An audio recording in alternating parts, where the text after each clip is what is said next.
Bueno, la clase de hoy, dentro de lo que es la materia, es máquinas eléctricas 1. ¿Por qué máquinas eléctricas 1? Bueno, porque hay una segunda parte que tiene que ver ya con otro tipo de elementos. Así que, nuevamente, seguimos trabajando en todo lo que tiene que ver con, básicamente, la descripción de los elementos que conforman un sistema eléctrico, ¿sí? Esta es un poco la consigna de lo que estamos viendo. Ya vimos prácticamente toda la composición del sistema de generación, de transmisión y de distribución, y lo que nos falta ahora es comenzar a ver, en cierta forma, esos sistemas desmenuzados. Eso es lo que estamos tratando de ver nosotros. Entonces, lo que hoy particularmente vamos a empezar a ver es, de cierta forma, alguna clasificación de las máquinas, y también lo que vamos a ver es un poquito la parte interior de cada una de ellas. Así que bueno, de a poquito vamos introduciéndonos. Recuerden que esto siempre tiene que ver con una descripción de lo que estamos viendo, no es un tema totalmente formativo, ¿sí? Porque ustedes todavía no están en condiciones de recibir ese tipo de información. Entonces, lo que vamos a ver en este caso es algo descriptivo para que ustedes sigan conociendo, sigan teniendo de a poquito, recibiendo la información de lo que estamos hablando, de cómo se integran los diferentes sistemas. En este caso hoy vamos a hablar de máquinas eléctricas.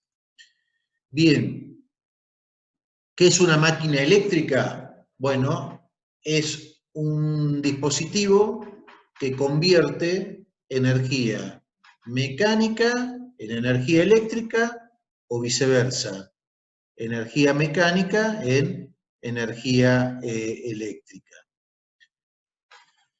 ¿Cuál es la diferencia entre uno y otro? Bueno, la diferencia entre uno y otro tiene que ver con que uno se va a comportar como motor y el otro se va a comportar como generador.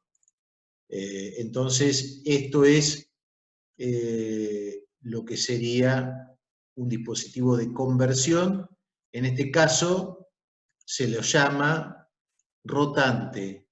Rotante. ¿Por qué? Porque sería una máquina eléctrica. Bien.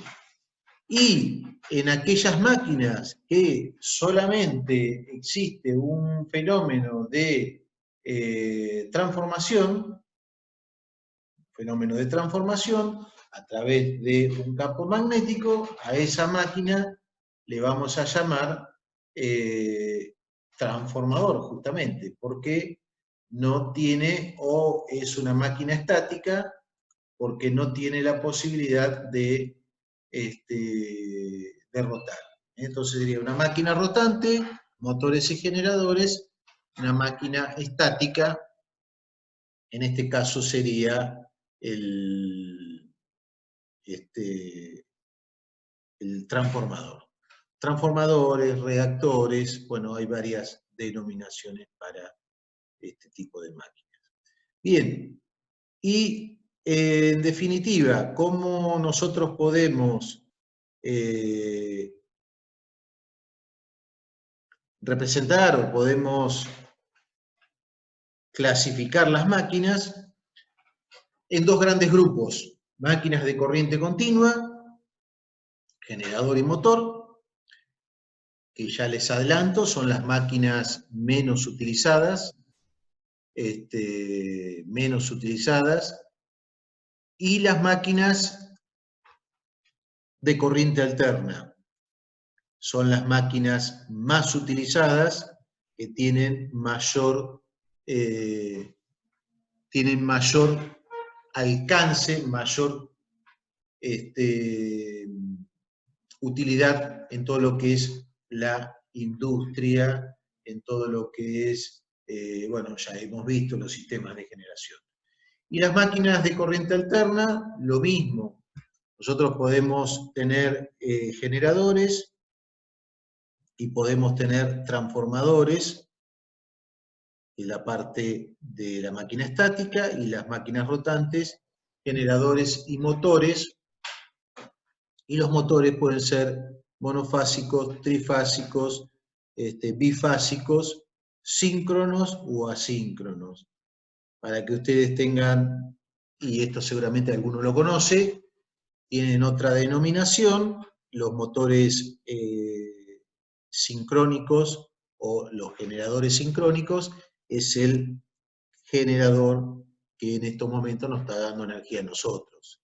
Esos son los llamados generadores sincrónicos. Y las máquinas asincrónicas son aquellas máquinas que se les denominan asincrónicas porque justamente tienen un principio de funcionamiento donde los campos que se generan entre el estator y el rotor no están en sincronismo. Ya lo vamos a ver también. Y también pueden ser monofásicos y pueden ser trifásicos. Y en este caso es el famoso motor de inducción. El motor de inducción o motor asincrónico. Y ese prácticamente lo van a encontrar hoy en la mayoría de las aplicaciones industriales. Motor asincrónico es un motor que anda muy bien, es un motor de bajo costo de mantenimiento, bajísimo, de muy buenas características eléctricas, muy seguro y de una amplia diseminación y penetración en todo lo que es la industria. ¿Por qué se ha dado este caso? Bueno, se ha dado este caso porque este tipo de motor tiene la posibilidad de un amplio rango de variación de velocidad. Entonces, ese rango de variación de velocidad nos permite justamente utilizarlo en la mayoría de las aplicaciones industriales. En rara aplicación es donde no se utilizan o hay otro motor que le puede ganar por característica. Pero este motor desplazó al motor de corriente continua en prácticamente todos los campos de los accionamientos, en todos los campos de accionamiento. El último gran avance que tuvo el motor asincrónico de corriente alterna es en la motorización y en la tracción de trenes de alta velocidad. Antes los trenes tenían una motorización en corriente continua y bueno, estos motores ya ahora bueno, están en la alta velocidad, en realidad siempre lo estuvieron, y el último gran avance es en la tracción o en la propulsión de la industria naval. Por ejemplo, nuestro buque insignia científico que nosotros tenemos en la República Argentina, que es el Almirante Irizar, tiene 4 motores asincrónicos generados por, si mal no recuerdo, 2 generadores sincrónicos que nos están alimentando, y esos generadores sincrónicos están siendo movidos por 2 motores diésel en forma independiente. Pero justamente la gran versatilidad en la variación de velocidad hace que estos motores hoy por hoy sean los más utilizados. Bueno, yo les comento que hay mucha gente que en la clase tiene experiencia o quiere agregar algo, preguntar algo, bienvenidos a eso. Yo voy avanzando de a poquito. Recuerden que esto siempre es descriptivo y es de carácter introductorio porque ustedes recién están comenzando y están conociendo este tipo de cosas.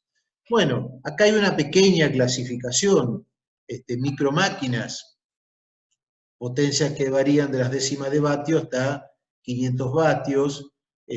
Bueno, son las máquinas pequeñas que podemos ver en todo lo que significa la mayoría de los elementos de lo que es línea blanca o de electrodomésticos. Y también pueden haber y aparecer en potencias y en altas frecuencias, como el caso de 400 y 200 Hz.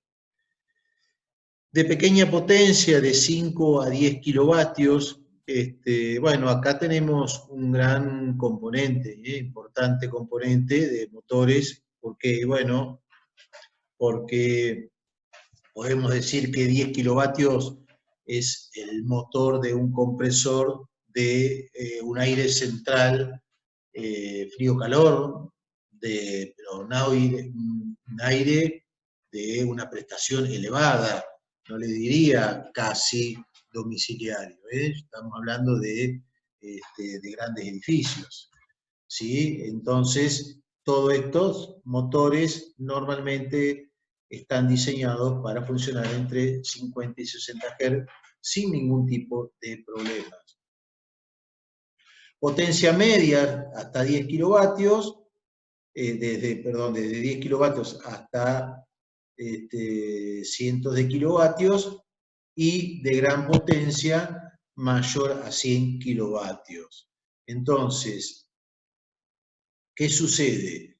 Ya cuando nosotros estamos trabajando con máquinas de potencias elevadas, ya lo vamos a ver, hay una relación entre la potencia, la tensión y la corriente que hace que, justamente, como la potencia es muy grande y la tensión y la corriente se multiplican para dar origen a la potencia, en términos generales, aparece el coseno de phi también, quiere decir que a potencias elevadas,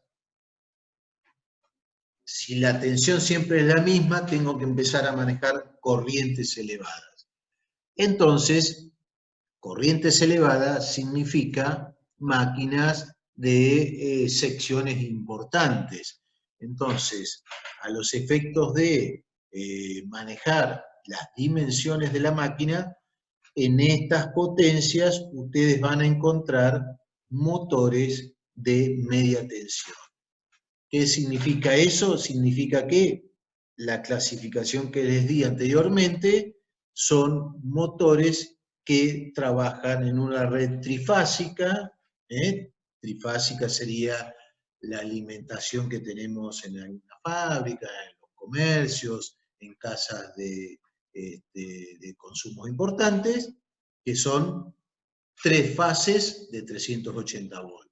Si no es monofásica, una fase de 220 volts.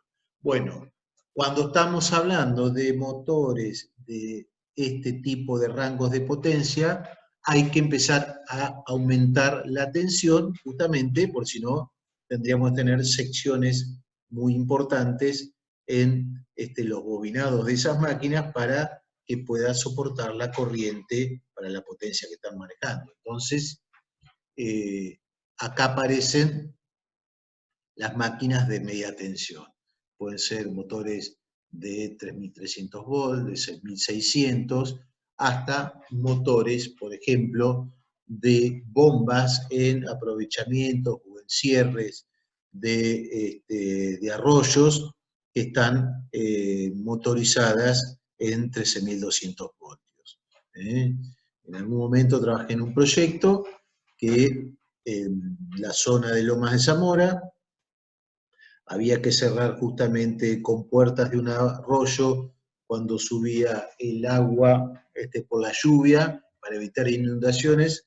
Se cierran con puertas y se bombea el agua de la ciudad, se la saca hacia una cuenca inferior.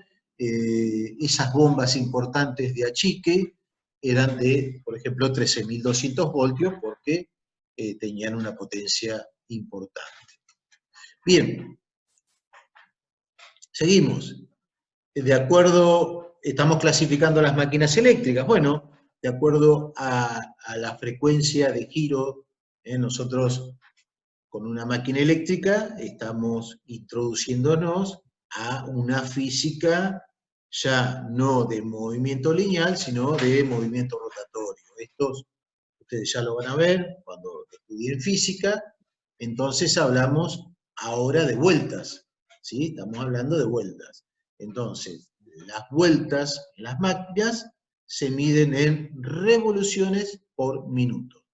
Tantas vueltas por minuto, revoluciones por minuto. O a lo mejor lo han visto también en los autos, en los velocímetros de los autos, se miden en RPM. Esta es la sigla donde cuando ustedes vean RPM ya saben que es velocidad de giro. Y sirve tanto para los autos nuestros como para un motor, para una máquina eléctrica. Bueno, acá hay una pequeña clasificación, velocidades medias de 300 a 1500 vueltas, alta velocidad de 1500 a 6000, extra alta velocidad de mayor que 6000 vueltas. El tema acá es que normalmente estas velocidades, muy difícil las utilicemos en máquinas de potencia importante.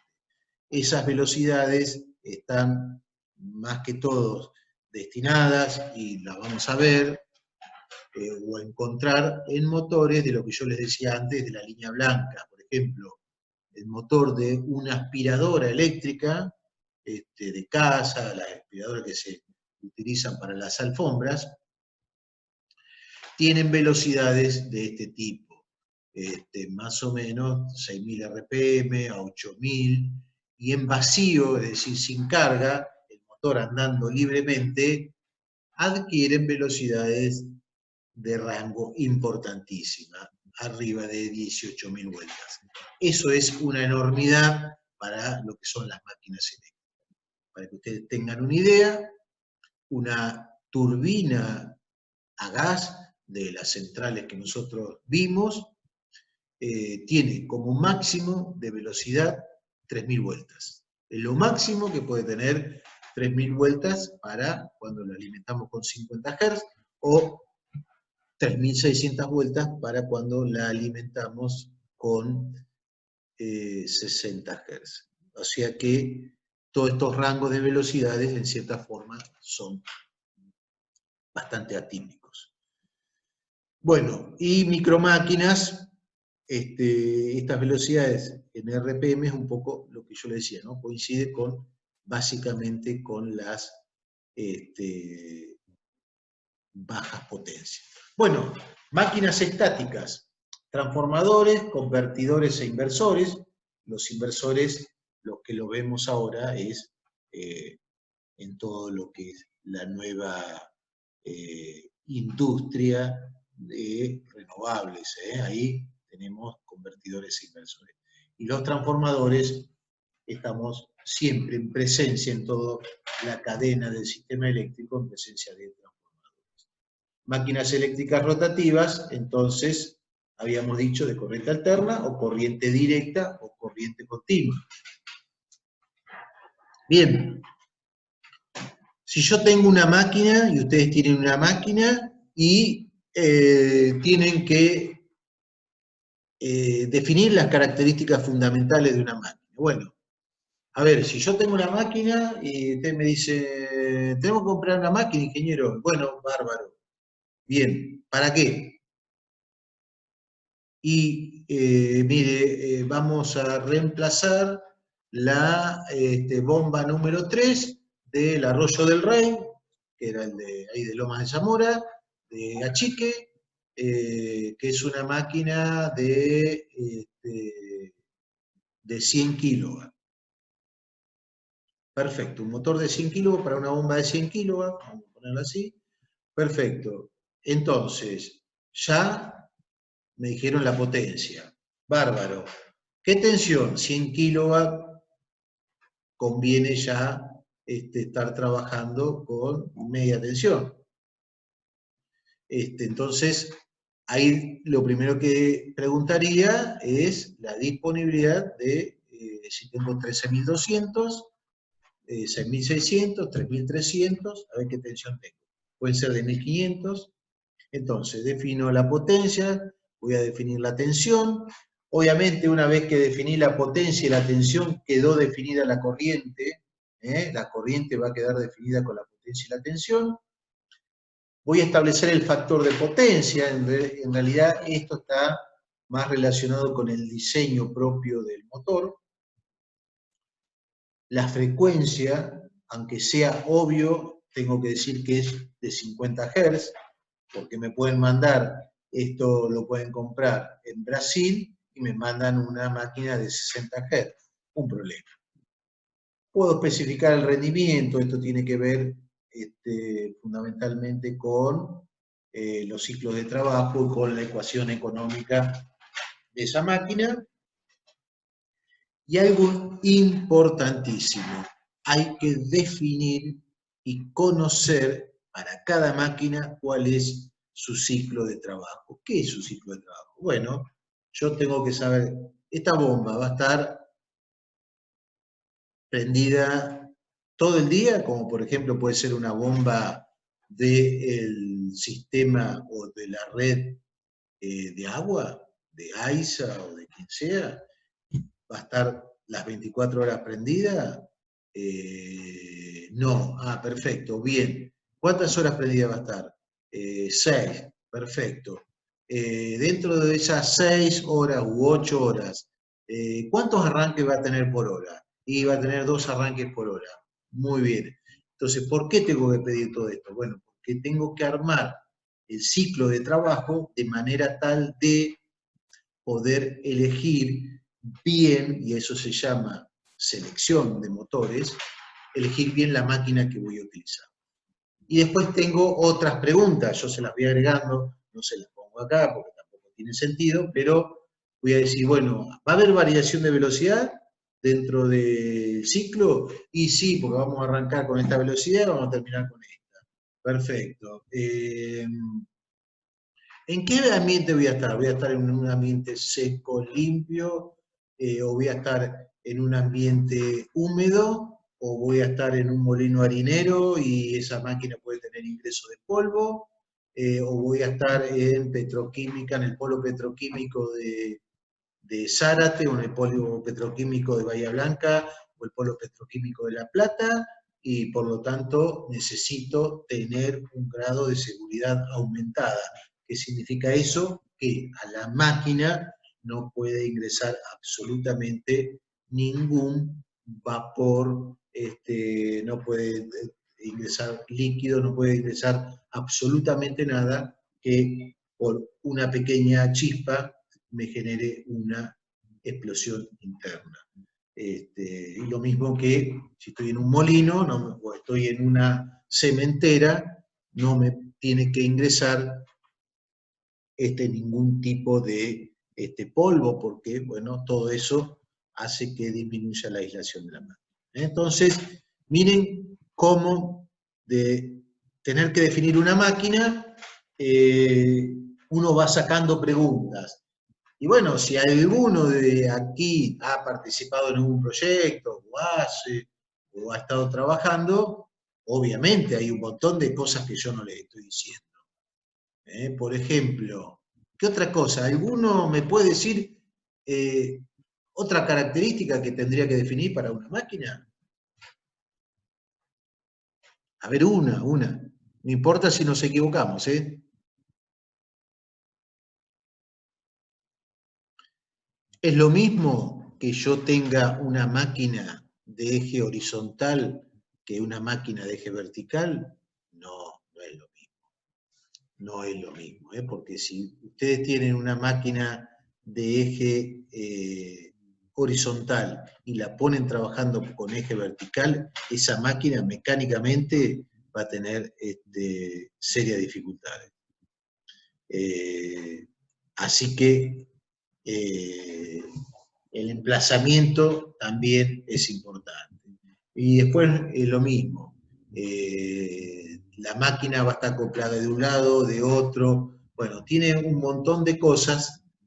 La bornera de un lado, la bornera de otro. Bueno, toda una serie de características que luego en algún momento las iremos a trabajar. Bien, vamos a hablar de la potencia de las máquinas.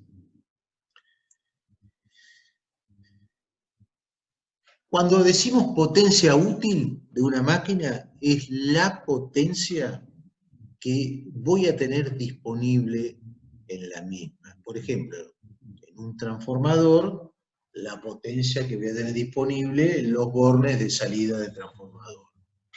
En un motor, ¿cuál será la potencia disponible que tengo en un motor? A ver si alguno se anima, me la dice, me la escribe. ¿Cuál sería? ¿Cuál sería la potencia disponible en un motor? ¿Y cuál sería la potencia disponible en un generador? Vamos que los quiero escuchar, los veo medio dormidos ahí, necesito escucharlos, porque muchos de acá conocen el tema, así que, a ver, ¿qué sería la potencia útil de un motor? Y lo están viendo. Bueno, la potencia útil de un motor yo la voy a medir en la cupla, en el eje, y la velocidad en el eje. La cupla está relacionada con la potencia a través de la velocidad. Y en un generador la voy a asociar a parámetros de servicio. ¿Qué son parámetros de servicio? Tensión, corriente. Entonces, de un generador a mí me va a interesar tensión, corriente. De un motor a mí me va a interesar cupla, velocidad. Es lo que yo tengo en el eje. Lo que me absorbe, bueno, es un problema de otro, lo que me absorbe. No importa la potencia que a mí me absorba.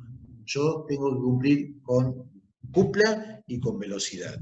Entonces, si me piden 1500 vueltas y pongo un motor de 1500 vueltas, lo que sería inadmisible es que le coloco la carga y ese motor se me baja a 1100 vueltas con esa carga. Bueno, no estoy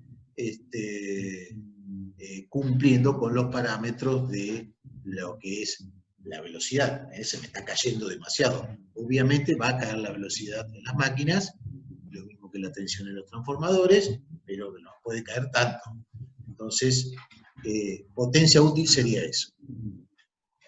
¿Y qué es la potencia nominal? Bueno, la potencia nominal es aquella potencia que la máquina, en el caso de un generador, es la potencia que puede entregar.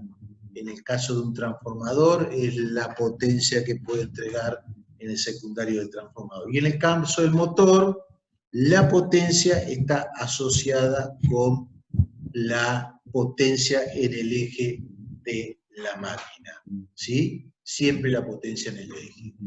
¿Y a qué se le llama potencia nominal?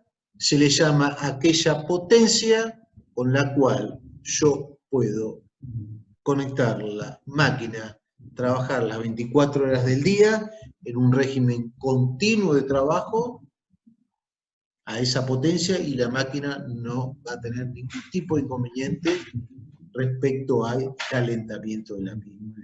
Entonces, es una máquina que se diseña para el funcionamiento en forma permanente a esos valores de potencia. Eso es el término o la clasificación o la definición de lo que es potencia nominal. Acá está bastante bien remarcado que es también denominada potencia a plena carga. Bueno, como siempre, cualquier duda, cualquier aporte que quieran hacer, lo escriben, me levantan la mano y lo vamos haciendo. Bueno, acá tenemos un generador, en este caso con un motor de impulso, que es un motor diésel o puede ser un motor a gas. Potencia nominal de generador. se le denomina la potencia aparente en los bornes de salida del generador, acá dice secundario, o la salida del generador. Potencia nominal de un motor, como le había dicho anteriormente, es la potencia mecánica disponible a la salida eléctrica. Y acá, aquellos que han estado en alguna instalación, o que lo han sentido nombrar seguramente, el que no ha hecho ninguna instalación, la potencia en los motores, ¿cómo se le denomina? ¿En qué normalmente dice, quiero un motor de tantos, ¿para qué? ¿Para una bomba? ¿Para esto? Normalmente, ¿en qué unidades se lo expresa a la potencia de los motores? ¿Se acuerda alguno?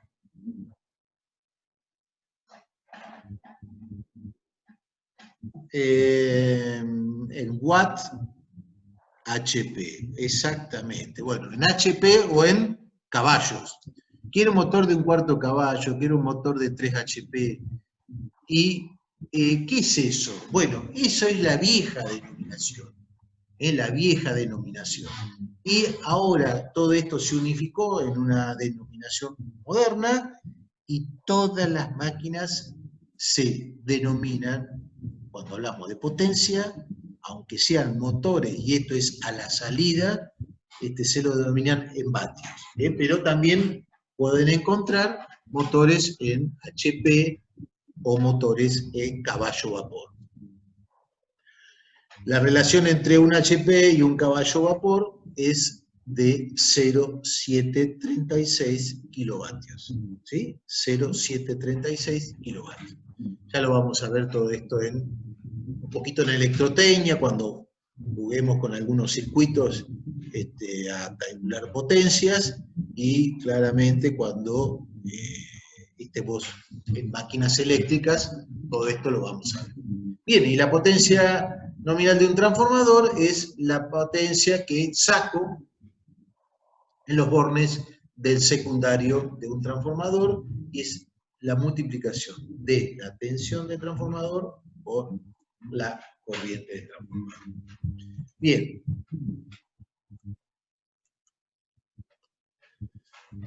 ¿Alguna vez pudieron ver todo esto, ¿no? De lo que es la... ¿Alguien está dibujando? ¿Tiene acceso al...?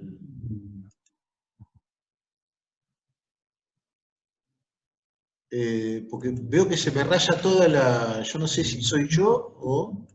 A ver. Me parece que es alguno de ustedes que está rayando. Bueno.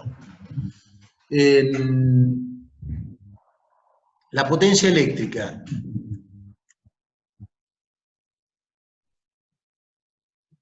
Es lo que nosotros tenemos en nuestro domicilio, por ejemplo.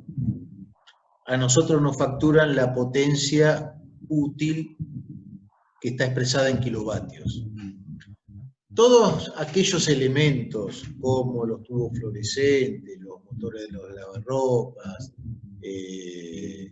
los aire acondicionados, bueno, introducen en la instalación un consumo que tiene que ver con la aparición de un elemento que en las próximas clases lo vamos a empezar a estudiar de a poquito, que es la inductancia. Entonces, la potencia total de cualquier instalación tiene dos componentes. Un componente que se llama reactivo y es un triángulo, ¿sí? Es un triángulo rectángulo. Entonces, un componente tiene que ver con los componentes reactivos y se llama potencia reactiva, y otro con la potencia útil. La potencia útil sería la potencia consumida por una resistencia pura, esa sería potencia útil. Bueno, la relación entre la potencia útil y la potencia aparente está dada a través de un ángulo y de un coseno de phi llamado factor de potencia. Entonces, en un sistema monofásico, la potencia S, se denomina S, y es igual al producto de la tensión por la corriente. En un sistema trifásico es exactamente lo mismo, nada más que le estamos agregando un raíz de 3, que tiene que ver la composición de las tres fases, hacen que la potencia sea 1,73 veces la de una monofásica. Y la unidad es, en el caso de la potencia, es Volt-Ampere, o VA para un sistema chiquito. Si es un sistema un poquito más grande, en vez de Volt-Ampere, normalmente siempre, es raro que algo lo expresemos en Volt-Ampere, seguramente lo vamos a expresar, aunque sea chiquito, en kVA, ¿sí? En kVA. Un kVA, 0,5 kVA, 10 kVA, 100, y ya en el caso de los transformadores, cuando la potencia crece, 1000 kVA es lo máximo que podemos estar diciendo, y después ya empezamos a hablar de un MVA. En vez de decir 1000 kVA, es mejor decir un MVA. Y entre kVA y MVA tenemos todas las unidades posibles y los múltiplos posibles. Bien. Tensión. ¿A dónde vamos a definir la tensión? La diferencia de potencial de los bornes de salida de generadores y transformadores, o el borne de entrada de un motor. Tensión nominal, bueno, máxima tensión al cual yo puedo conectar mi máquina, y que ha sido diseñada. Bueno, ¿qué sucede si, pregunta a ustedes, qué sucede si yo conecto una máquina a una tensión que es menor a la nominal?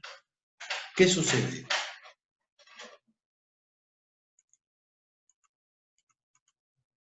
¿Alguien? A ver qué me dicen.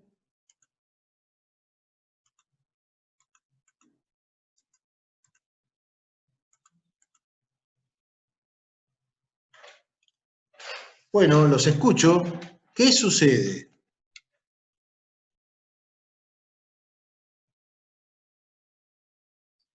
Bueno, ustedes podrían decirme, bueno, a ver, ingeniero, tiene que ser más explícito. ¿De qué estamos hablando? ¿De un transformador, de un generador, que un generador genere menos, o de un motor? Por ejemplo, le digo, de un motor. Bueno, ¿puede funcionar el motor igual si lo alimento a una tensión menor que la tensión al cual fue diseñado, su tensión nominal? Sí, puede funcionar. Bien, ¿qué va a cambiar? Les van a cambiar las características mecánicas. ¿Qué puede suceder? Y puede suceder que el motor no arranque. Puede ser que el motor no arranque. Priscilia, ¿vos querías decir algo? Que levantaste la mano, por lo menos me figura que levantaste la mano. A ver, sí.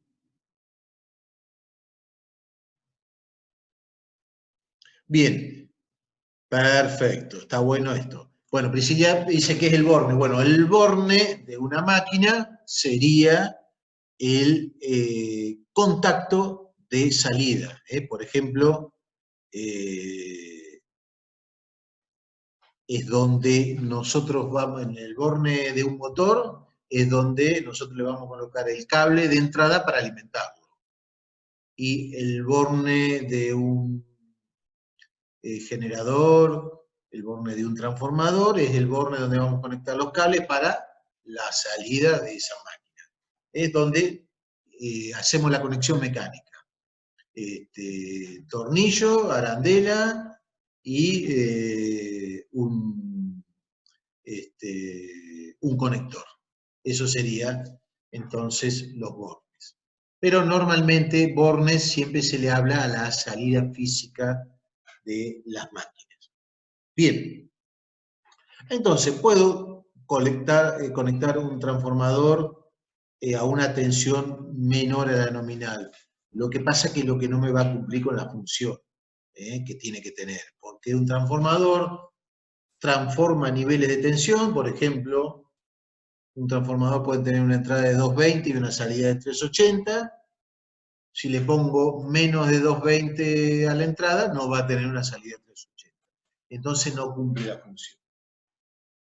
Ahora, el problema mayor es si yo lo conecto a una tensión mayor a la nominal o a la tensión de servicio.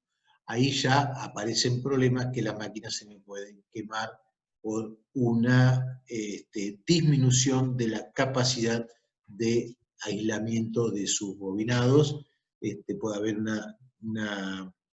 una disrupción entre el bobinado y la tierra, un cortocircuito. Esto lo puede generar un aumento deliberado de la tensión y obviamente sostenido tiempo. Bien, tensión de servicio, el valor de la tensión en que esta máquina va a estar funcionando siempre. Se van a quemar los bobinados. Esto lo vamos a ver cuando veamos máquinas eléctricas, que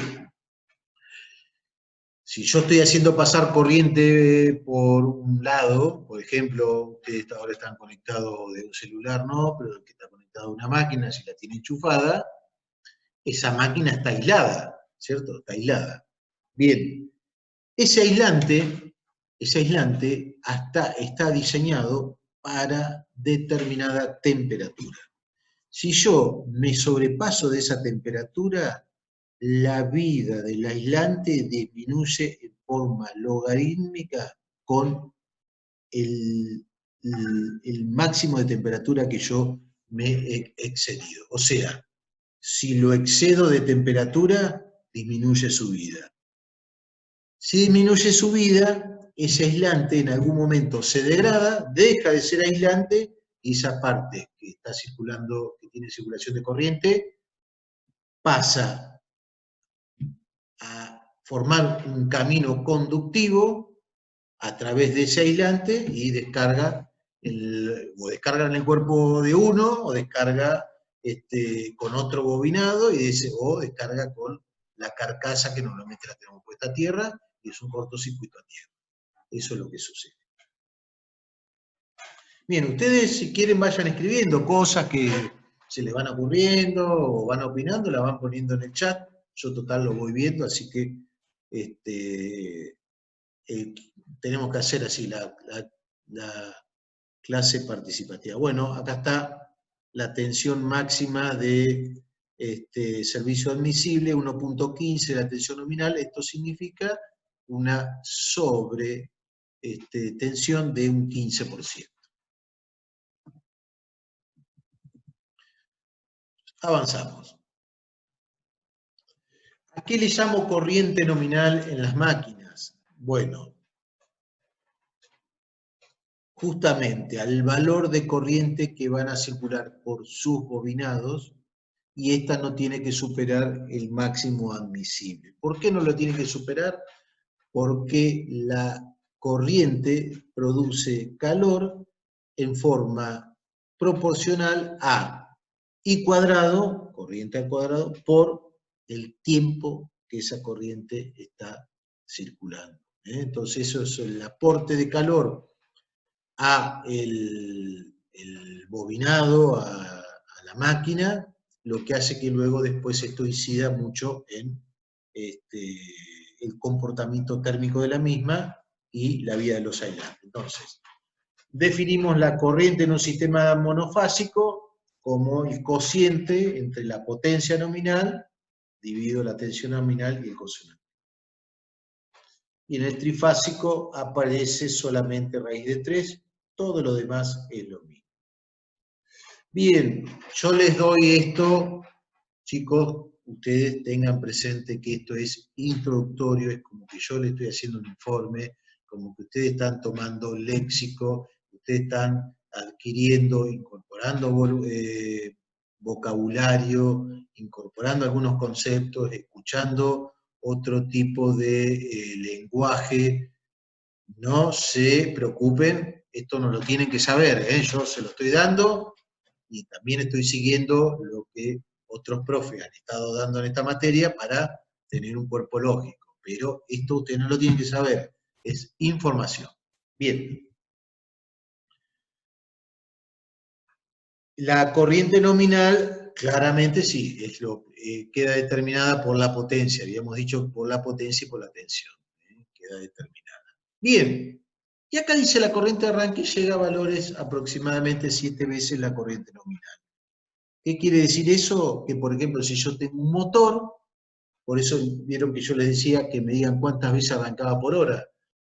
Si yo tengo un motor y lo arranco en forma directa, o sea, lo conecto directamente a la red, puede llegar a alcanzar valores de hasta 7 a 8 veces la corriente nominal.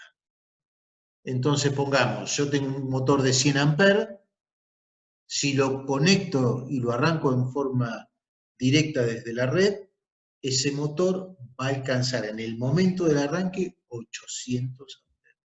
En realidad, y para ser más precisos, va de 5 a 7 u 8 veces la corriente nominal. 5 estamos bastante cerca de lo que normalmente los motores tienen.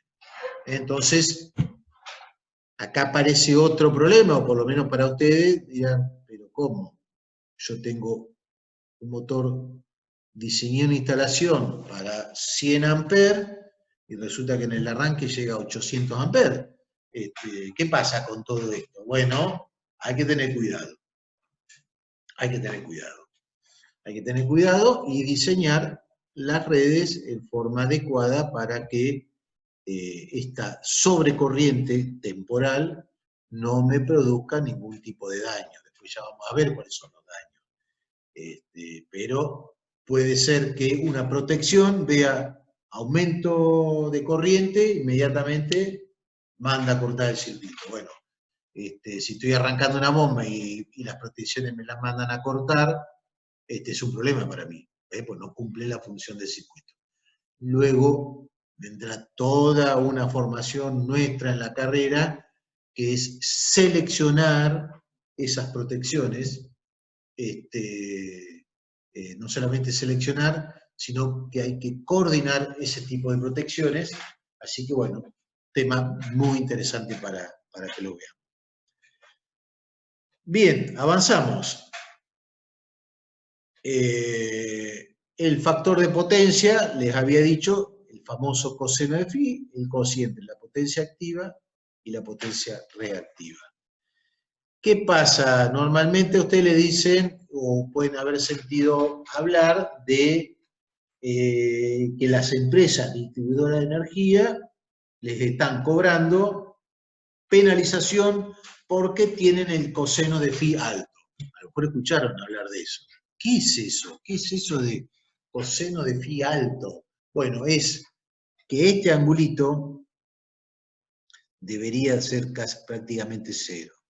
Y esta potencia, en vez de estar acá arriba, debería estar acá abajo, prácticamente acá abajo y coincidir con esta. Entonces, las compañías le dicen, señor, usted baje este coseno de phi porque si no le voy a cobrar penalización. ¿Por qué pasa eso?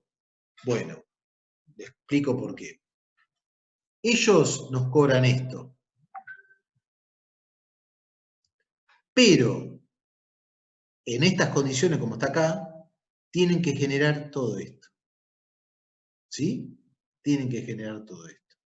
Entonces, tienen que generar una energía mayor a la que realmente están facturando y cobrando. Entonces, dice, si usted no lo corrige, lo penalizo porque yo tengo que gastar más para poder alimentarlo a usted. Este es el concepto, en términos muy gráficos, de lo que es el factor de potencia que me está relacionando la potencia aparente de la instalación con la potencia activa de la misma. Bien. ¿Han oído hablar de la frecuencia? Es un dato que normalmente no le damos demasiada importancia, pero si ustedes ven, no sé, un secador de pelo, ven la licuadora, ven si tiene una tostadora eléctrica, la heladera, el ventilador, la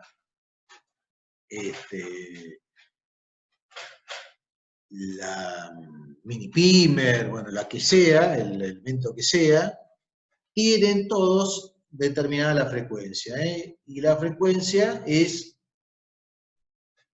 la oscilación de la señal de corriente alterna, y está definida por P por N sobre 60, donde P es la cantidad de polos de las máquinas, N es la velocidad, par de polos de las máquinas y las revoluciones por minuto.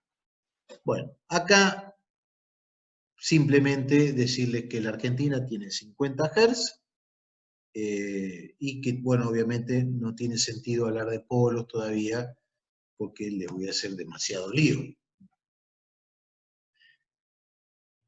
Las máquinas, yo en la clase anterior, cuando vimos Smart City, cuando vimos edificios inteligentes, cuando vimos toda la parte de el uso eficiente de la energía, vimos el etiquetado de las máquinas. Ese etiquetado justamente apunta a aquello que tiene que ver con el ahorro energético, está íntimamente relacionado con las pérdidas de las máquinas.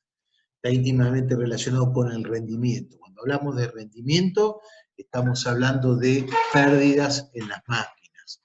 Entonces, la diferencia entre la potencia que yo entrego, o que cobro, o que entrego en un motor, en un generador, y la que absorbo, la diferencia entre las dos está dada en las pérdidas de las máquinas. ¿Dónde están las pérdidas? Por ejemplo, a ver, hablemos en forma concreta. ¿Dónde están las pérdidas de un motor? Bueno, se las digo. Las pérdidas en un motor las van a tener en por lo menos 4 partes. Primeras pérdidas por calentamiento, circula corriente por los bobinados, y cuadrado por la resistencia del bobinado, la primera pérdida que se manifiesta en calor. Segunda pérdida, las chapas de cómo está constituido el motor, tienen pérdidas eléctricas, pérdidas que tienen que ver con el campo magnético, y podemos asociarlos a las pérdidas eléctricas, que se llaman pérdidas de vacío. Bien, otras pérdidas más. ¿Qué otras pérdidas puede tener un motor? A ver si alguien se anima y me dice. Bueno, ¿qué es un motor? Motor es algo que está girando. Por lo tanto, si gira, tiene pérdidas por rozamiento, o pérdidas mecánicas. Bien, adelante. Ahí ya tenemos 3 pérdidas. ¿Y qué otras pérdidas tiene? Y normalmente los motores son autoventilados, ¿no? Porque tienen como un ventiladorcito, o el movimiento del motor y el desplazamiento de aire. Bueno, ahí aparecen las pérdidas por ventilación. Así que por lo menos hay más pérdidas, pero las más importantes son esas 4.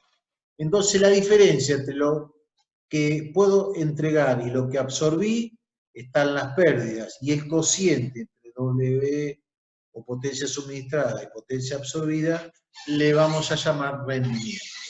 Y esto sirve para todas las máquinas, motores, generadores, transformadores. Bien, ahora, ¿qué otro componente importante tienen las máquinas? Y, a ver, ¿cómo sería esto? Si yo estoy haciendo ingresar corriente alterna en un motor, y en el rotor obtengo giro,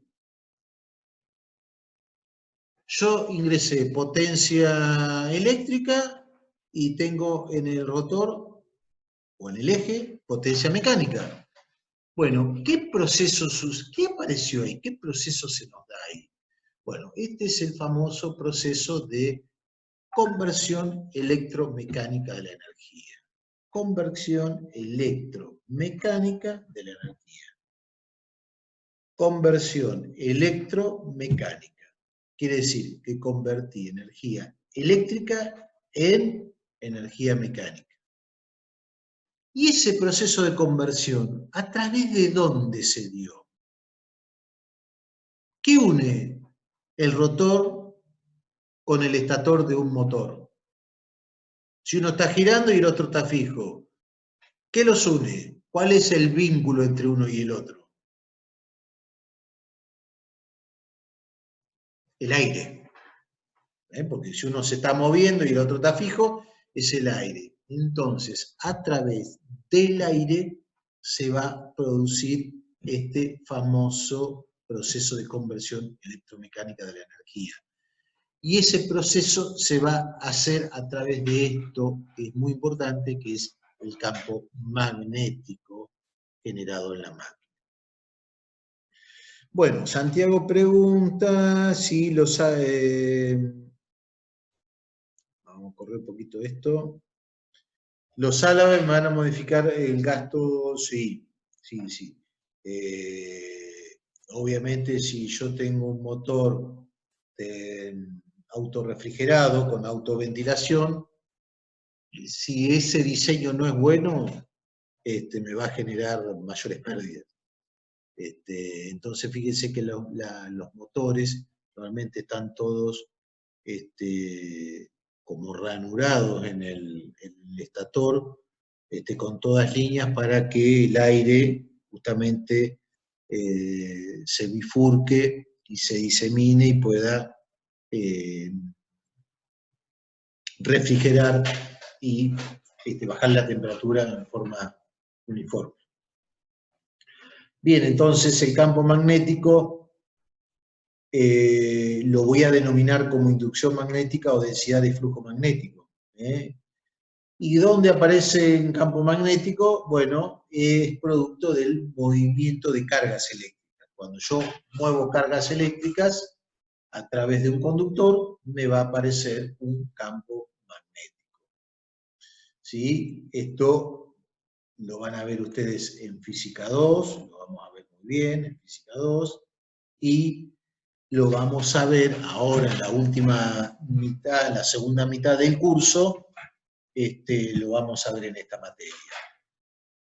Nosotros lo vamos a ver a modo introductorio y en Física 2, ya con el aporte de Análisis 1 y Análisis 2 que ustedes van a tener, todo esto lo van a poder analizar con mayor detalle. Entonces, cuando circula corriente por un conductor, se me va a originar un campo magnético. Entonces vamos a ver ahora un pequeño videito de cómo sería esto.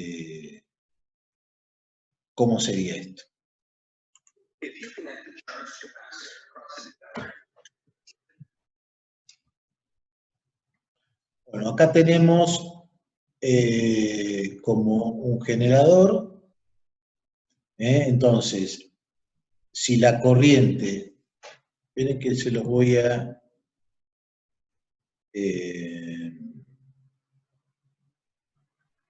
vamos a aumentar esto, así lo pueden ver bien.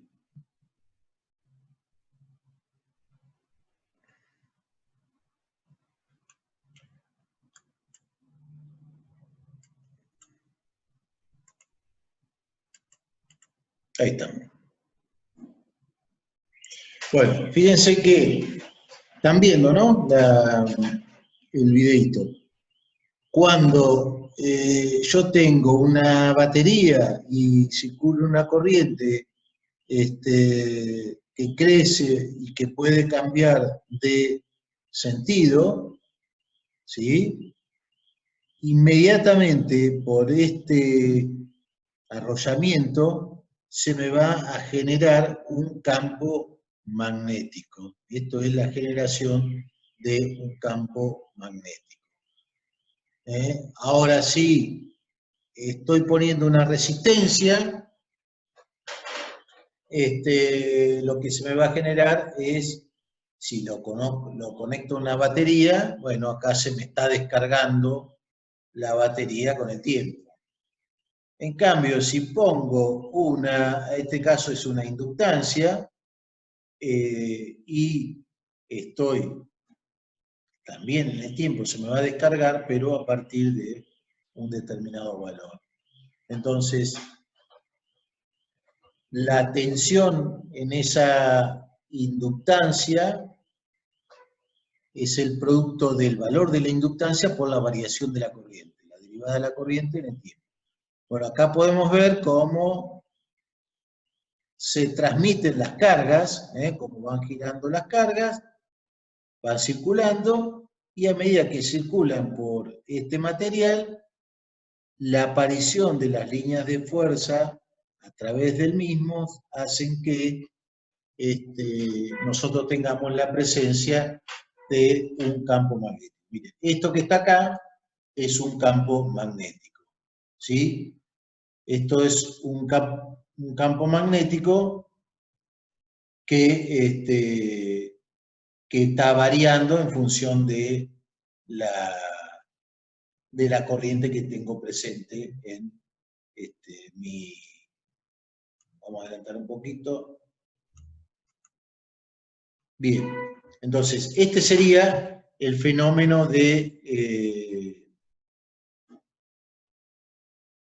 este sería entonces el fenómeno de lo que es la formación de un campo magnético.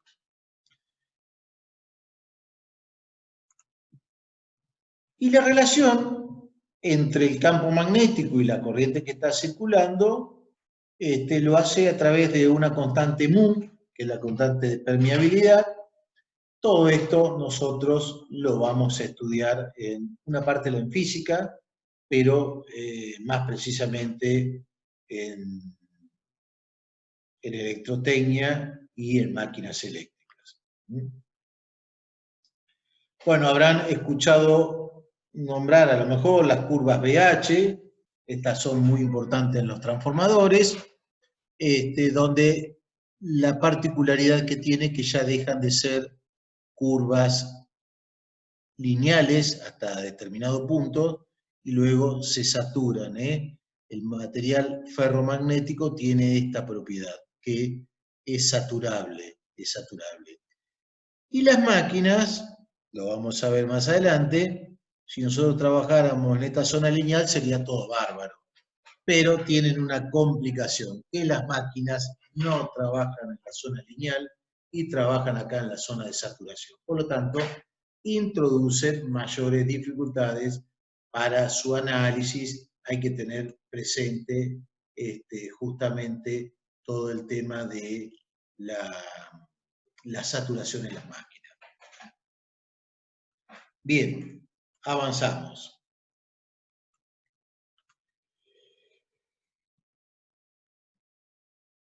Bien, acá lo que tenemos es la diferencia entre las permeabilidades del aire y las permeabilidades de los materiales. Permeabilidad del aire y los de materiales.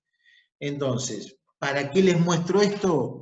Porque justamente las máquinas eléctricas están constituidas por campo magnético, pero a su vez están constituidas por material ferromagnético.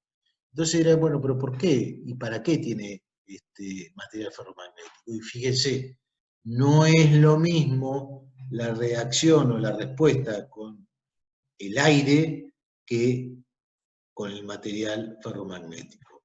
La constante mu es varios órdenes mayor que la constante mu sub 0 del aire. Entonces, esta es la ventaja y es la razón que explica por qué las máquinas eléctricas están hechas con material ferromagnético y no están hechas con vidrio, no están hechas están hechas con material ferromagnético. Esta es una de las razones. Les muestro esto, siempre en términos de información. ¿Qué es esto? Bueno, esto es de qué manera se comporta la curva BH cuando está alimentada con corriente alterna. ¿Sí? Cuando está alimentada con corriente alterna. Cuando la fuerza magnetizadora o la corriente, fíjese, es 0, acá en este punto, ¿tenemos flujo presente? Sí, y está dado acá. Entonces dice, pero ¿cómo puede ser que usted tenga flujo magnético si no tiene corriente ese material? Bueno, esta es una característica de los materiales magnéticos y vendría a ser aquello donde nosotros, cuando trabajamos con un imán de nuestra abuela, que lo tenía ahí en la cajita de las cosas para coser, que tiene un imán por las agujas, bueno, esta fuerza es justamente la que ese imán no tiene corriente, pero tiene magnetismo. Entonces, esto es esa fuerza. Bueno, una máquina está sometida a estas oscilaciones permanentes cuando está alimentada con corriente alterna. Claramente, estas oscilaciones o esta curva representan para un material ferromagnético pérdidas. También voy a tener pérdidas a razón de esta curva. Bueno, el magnetismo tiene mucha aplicación en nuestra vida diaria, como por ejemplo en el caso de un transformador. ¿Y qué sería un transformador? Los que tenemos por ejemplo, ustedes todos los días, seguramente todos los días, tienen contacto con un transformador. ¿Cuál? El del cargador del celular. Ese ustedes lo están poniendo a 220 volts y está alargando en la salida algunos pocos volts y determinada corriente. Bueno, transformó niveles de tensiones, en realidad está funcionando como una fuente de corriente, pero básicamente es un transformador. ¿Sí? ¿Qué es un transformador? Es un arrollamiento de espiras desde un primario a un secundario. Acá, Priscila, tenés, fíjate, estos serían los bornes. Acá estamos teniendo, bueno, entonces, el caso de un transformador es bobinar un lado, bobinar otro con menos cantidad de vueltas o más cantidad de vueltas, y lo que va a generar es, si alimento con una tensión el primario, por un efecto de inducción, en el secundario se me va a inducir una tensión que es proporcional a la cantidad de vueltas de las bobinas que le he puesto. Bien. Y acá tenemos, por ejemplo, un transformador trifásico. Miren, estos que están acá son radiadores. ¿Para qué se ponen esos radiadores? Se ponen para aumentar la capacidad de sacar el calor del mismo, para cumplir con su potencia. Para tener un medio aislante y unificador del calor, este transformador adentro está lleno de aceite. Es aislante y ese aceite, como se calienta, tiene disponible un tanque de expansión para que se pueda calentar, expandir. Ese tanque va a absorber esa expansión y después volver a la normalidad. Y tiene, acá están, Priscila, los bornes, 3 bornes chiquitos y 3 bornes grandes. ¿Cuál es la diferencia entre uno y otro?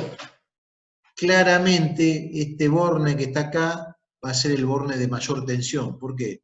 Porque miren la distancia aislante entre una parte conductora y la otra parte conductora. Entonces, con este aislador lo aislé. Este tiene mayor tensión que estos que están acá. Bien, y ya que estamos, veamos cómo funciona un transformador. Entonces, transforma un nivel de tensión en otro nivel de tensión. Acá estamos teniendo una vista de este transformador. Estos radiadores normalmente aumentan la capacidad de exacción del calor. Este es un transformador trifásico, tiene 3 bobinas, una para cada una de las fases. ¿Sí? Y bueno, ¿qué pasa? Si yo tengo un campo magnético que varía en el tiempo y he hecho una bobinita como esta que está acá, en esta bobinita me va a aparecer una tensión. Si yo tengo un campo que varía, en esa bobinita aparece una tensión. Esta flechita que va y que viene significa que es una corriente alterna. Una corriente alterna que está oscilando. Entonces, cuando tengo un conductor que circula una corriente, por el mismo se genera, enrollándolo, un campo magnético. En este caso, un campo magnético variable. ¿Por qué? Porque está alimentado por una corriente variable. Entonces, si yo a esa bobinita le puse un material ferromagnético, unas chapas, ese flujo, en vez de ir al aire como iba hoy, ¿dónde se le va? Se mete en el material y engloba a esta bobinita, pero engloba a esta otra. Entonces, esta que está acá va a ver ese flujo que está variando por acá, por ella misma, ¿y qué le va a pasar? Va a inducir una tensión a la salida. Entonces, ahí tengo el efecto de transformación. Es el mismo flujo que está circulando, entonces va a generar una tensión. ¿Cuál es la particularidad? Que esa tensión que se generó a la salida es proporcional a la cantidad de vueltas que la arrollé acá. Y la tensión que se generó acá es proporcional a la cantidad de vueltas que están acá. Si el flujo es común, puedo encontrar esta relación que está acá. La entrada, la E de salida o la E del secundario a la E del primario, este sería el primario y este el secundario, es igual a la relación de las vueltas que tienen esas bobinas. ¿Sí? ¿Cuál es la ventaja del transformador? La potencia de entrada es igual a la potencia de salida. Bueno, antes tenía un transformador de una fase, ahí tuve y le mostré un transformador de 3 fases, que es como si fueran 3 monofásicos. Bueno, acá hay una forma de hacer los arrollamientos. Cada fase tiene los arrollamientos concéntricos, el de alta tensión y el de baja tensión. Ahí fíjense cómo uno puede ir haciendo los bobinados de esta máquina.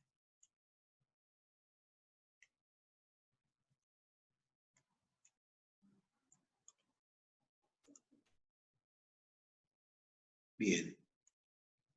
Entonces, fíjense entonces cómo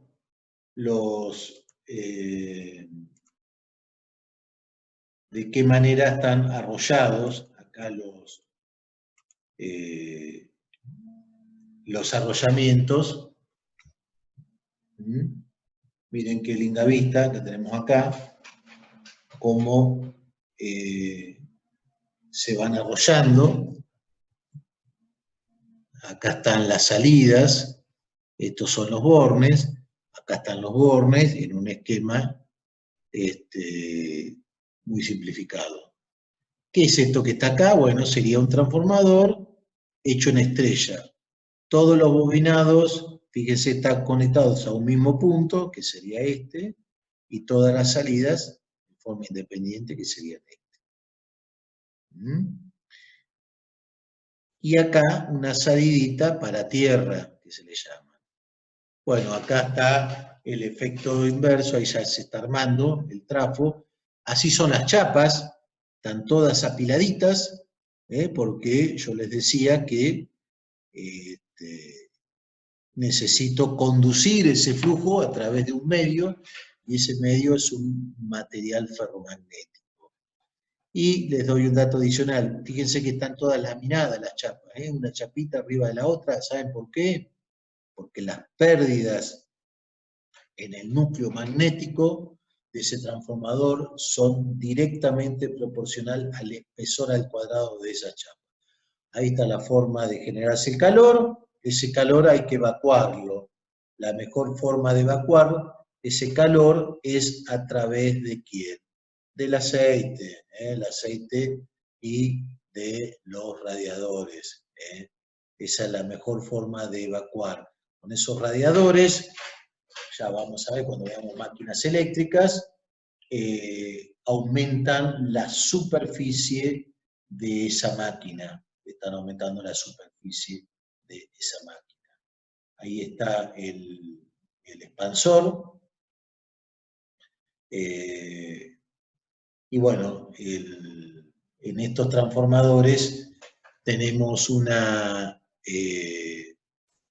gran industria en nuestro país de transformadores hasta 132 kilovolts, realmente importante, realmente importante. Bueno, les presento, este es el circuito equivalente del transformador, lo que les decía hoy, un enrollamiento de primario, un enrollamiento en el secundario, una carga en el secundario, por acá tengo que garantizar esta tensión y esta corriente. Eso sería el servicio que me tiene que dar este transformador. Y acá el valor de la corriente primaria, y normalmente los transformadores pueden ser o elevadores de tensiones o al revés. Es un transformador reductor de tensión.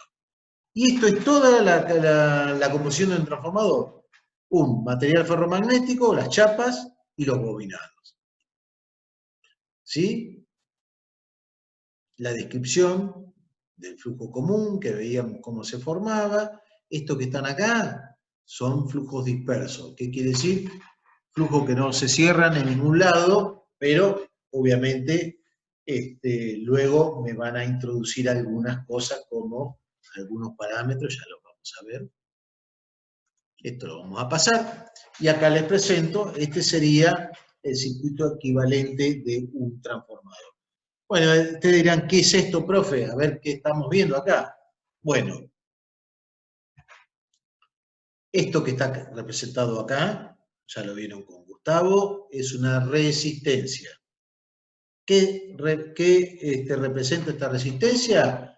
La resistencia del arrollamiento del primario de cobre, bueno, esa resistencia. ¿Qué es esto? Una inductancia o una reactancia. ¿Qué representa la reactancia? Esto representa.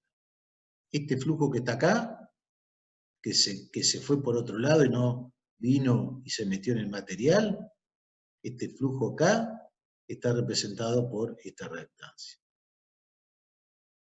Esto en el primario. En el secundario nos pasaba exactamente lo mismo. Circula corriente y hay un flujo que no se cierra como el común, por lo tanto que voy a tener una inductancia en el secundario, una resistencia en el secundario. Bien, todo en serie con la corriente porque la corriente es la que le produce la pérdida, la que produce el flujo. Perfecto. ¿Y esto que está acá qué sería? Bueno, acá tenemos esta reactancia, la que me produce ese flujo mutuo, este que está acá. Y esa resistencia es la que me produce las pérdidas en el ciclo de histéresis que yo les mostraba, y en algunas cositas más, es esto. Entonces, ese modelo que vimos hoy, físicamente, tiene este circuito equivalente.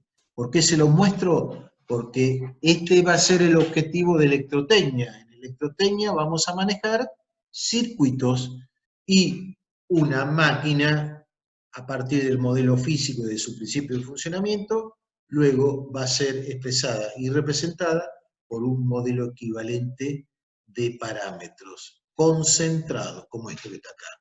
Entonces esto es mucho más fácil luego de trabajar. Para eso entonces vamos a ver electrotecnia, una serie de teoremas, y por eso nosotros ahora vamos a trabajar con básicamente qué es esto y qué es esto. Y la vamos a calcular, vamos a hacer algunos calculitos también. Bueno, vamos a terminar. Vistas de transformadores, transformador en una plataforma aérea, acá están los descargadores, los seccionadores, un transformador de potencia, de distribución, acá este tiene toda la pinta, un transformador en seco, estos son transformadores en seco, aislación en seco, estos son los transformadores que normalmente, este es un transformador bifásico, por lo que veo, normalmente están de uso en el campo, de uso para distribución en campo. Transformador web, trifásico, importante, acá hay otro importante, diferentes fotos. Y acá está la representación de un transformador trifásico. Si uno elimina estas dos, es lo mismo que un transformador monofásico. El esquema de un transformador, no les quiero mostrar demasiado, y acá ya más en un modelo físico, los radiadores, las boquillas o los aisladores, las tapas, las otras salidas, un tanque, una canillita. ¿Para qué esta canilla? Bueno, para poder sacar el aceite y poder analizarlo, la toma tierra, instrumentos indicadores, fundamentalmente de lo que es la composición del aceite, algunas protecciones del aceite. Y bueno, ¿cómo se puede conectar un transformador? Lo habrán escuchado, y si no lo van a escuchar de ahora en más siempre. Puede conectarse o en estrella o en triángulo. ¿Cómo es en estrella? Todos los bobinados juntos en un solo punto, y a eso se le llama centro de estrella, y cada salida en forma independiente. Ese centro de estrella puede servir para el neutro. ¿Cuál es la particularidad? Que la tensión de línea que está acá aplicada se divide en este bobinado y en este bobinado. Y en triángulo, como su nombre lo indica, en triángulo, la tensión de línea es la que corresponde a cada fase. ¿Sí? Bien, acá tenemos una pregunta, vamos a verla. Sergio dice, en el campo a los transformadores llega un solo cable. ¿Cómo trabaja? Bueno, es este transformador. El de un solo cable es este. Sí, este que está acá. A ver. Sí, este es de un solo cable. Es un transformador monofásico. Es un transformador monofásico que le llega una sola fase. Vamos a suponer esta S, así. Y este retorno no es físico. Este retorno es por tierra. Entonces, en distribución rural, ustedes van a ver un solo hilito. Y es un transformador monofásico. Y el neutro se fabrica en el mismo lugar. Sería monofásico con retorno por tierra. Bueno, acá la conexión triángulo, y hay más conexiones. Acá hay un transformador estrella-estrella, hay un transformador estrella-triángulo, acá tiene la forma que se relacionan las tensiones, no vamos a profundizar demasiado en esto, porque esto lo vamos a ver más en electrotecnia. Triángulo-triángulo, estas conexiones tienen que ver mucho con el uso que se le da a los transformadores. ¿Sí?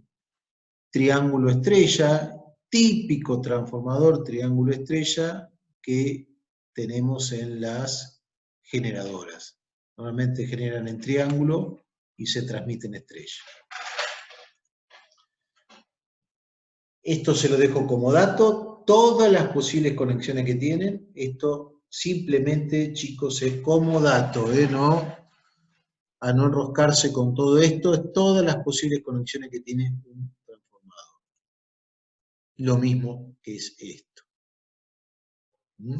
Y 0, el 0, el 5, el 6, el 11, a eso se le llama grupo de conexión. ¿Para qué tenemos identificado un grupo de conexión en un transformador?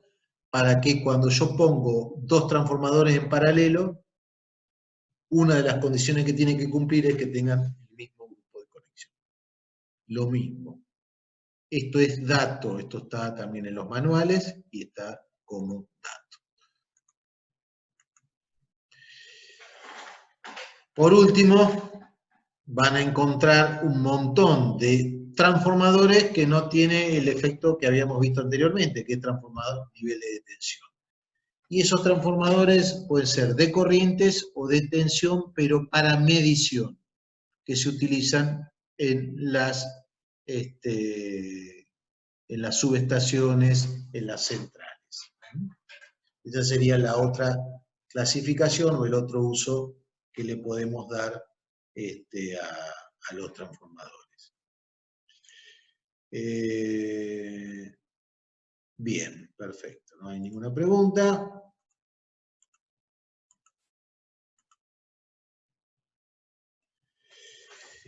Yo les hablé de la temperatura de los aislantes. Entonces, acá les estoy mostrando un gráfico para transformadores que está hablando de la tasa de fallos. ¿Por qué la tasa de fallo? Debido a la degradación de los aislantes. Entonces, fíjense la duración, 20, 30 años, tasas normales de fallo, a partir de ahí comienza el envejecimiento del material aislante y comienza el aumento de la tasa de fallo. Esta es una característica muy típica que lo utilizan la gente de mantenimiento. Bueno, acá nuevamente transformadores de corriente, lo vamos a ver en las subestaciones. Acá tenemos transformadores de tensión, estos son para medición, los famosos TV de medición, y también los transformadores de corriente a la salida o a la entrada de una línea, justamente para medir la corriente. Entonces, está circulando la corriente real por el primario, pero por el secundario circula una corriente mucho menor, que es la admisible para que yo pueda poner un medidor de energía. Bueno, este es un esquema típico de la salida de una subestación, donde están expresados los transformadores, los seccionadores, los interruptores y las barras. Esto también a modo de ejemplo. ¿Cómo puedo dibujar y representar un transformador? Con dos círculos que se unen. Si tiene las tres rayitas es porque es un transformador trifásico. Por ejemplo, este caso sería un transformador que nos da energía a nuestra casa. La red de nuestra casa está en 3x380 y está viniendo un transformador alimentado en 13.200 voltios. Acá lo mismo, pero le estoy mostrando un esquema unifilar, se le llama unifilar porque se representa una sola fase de una subestación donde, bueno, tenemos los transformadores de medición de tensión, los transformadores para transformar niveles de tensión. En este caso, 3 niveles de tensión y los transformadores de medida. Bueno, con esto terminamos la clase de hoy.